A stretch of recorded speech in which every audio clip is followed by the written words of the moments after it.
कमल विहार के अंदर बोरिया तालाब को लेकर के ध्यान आकर्षण के माध्यम से पूर्ववर्ती सरकार ने बोरिया तालाब का सुंदरीकरण नियमों के विपरीत जाके करने की योजना बनाई। उस योजना में भ्रष्टाचार की बू आ रही थी, जो इस बात को स्पष्ट दर्शा रहा है कि मास्टर प्लान के पूर्व जब बोरिया कमल विहार योजना का प्रोजेक्ट 1600 एकड़ का था, उसके अंदर एरिगेशन पार्क बनाने के लिए आरडीए का प्रोजेक्ट था। तालाब का सौंदर्यीकरण का काम पूर्व में चालू आरडीए के माध्यम से हो रहा था, लेकिन एक बीच में नई स्कीम ला करके जब वो लैंड आपके खाते में नहीं थी, अब आपके खाते में आ गई अमोद प्रमोद में,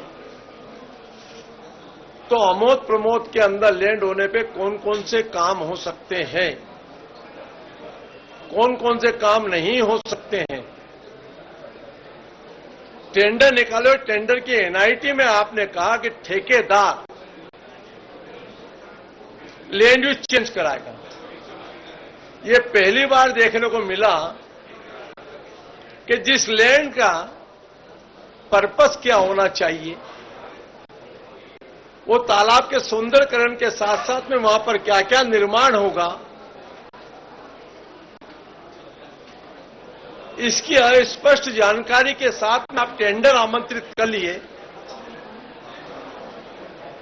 और टेंडर स्वीकृत भी कर लिया और टेंडर स्वीकृत करके आरडीए ने टेंडर की प्रक्रिया को आगे फॉलो करना चालू कर दिया। इतने में चुनाव आचार संहिता आ गई, टेंडर ओके नहीं हुआ, लेकिन आरडीए ने ओके कर दिया। सांबला कोर्ट में गया, कोर्ट से कहा कि आर्बिट्रेशन में जाएं, वो आर्बिट्रेशन में लगा है, लेकिन साथ में यह प्रक्रिया प्रारंभ करने के पूर्व अमोद प्रमोद के नाम क्या होते हैं, उसमें किन किन चीजों का निर्माण कर सकते हैं, यह एनआईटी में स्पष्ट करना चाहिए। जिन्हें सरकार की एजेंसी ठेकेदार के भरोसे चले जाए और ठेकेदार बताएगा वह क्या क्या करना है, और वो राज्य सरकार से वो स्वीकृति लेगा, ये आश्चर्यजनक पहली बार पूर्व सरकार का एक कारनामा देखने को मिला रायपुर विकास प्राधिकरण का। माननीय मंत्री जी ने कहा लैंड यूज में अमोद प्रमोद था, क्या बन सकता है क्या नहीं बन सकता वो स्पष्ट है। आपने मास्टर प्लान में संशोधन किया, क्योंकि उसके पहले तालाब था, तालाब का सौंदर्यीकरण का प्रस्ताव था। पूर्ववर्ती सरकार ने मास्टर प्लान में संशोधन किया। वर्तमान सरकार के मंत्री जी ने कहा है कि मास्टर प्लान का पुनः परीक्षण हो रहा है। तो जिस प्रकार की बंदरबाट करने का काम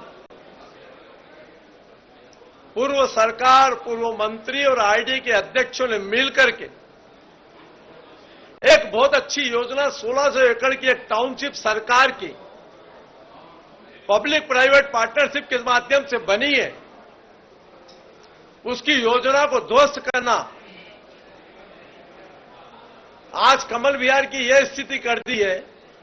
ना कोई मेंटेनेंस कर पा रहा है, ना कुछ किया, सिर्फ उसका नाम माता कौशल्या के नाम करने का पूर्व सरकार ने काम किया,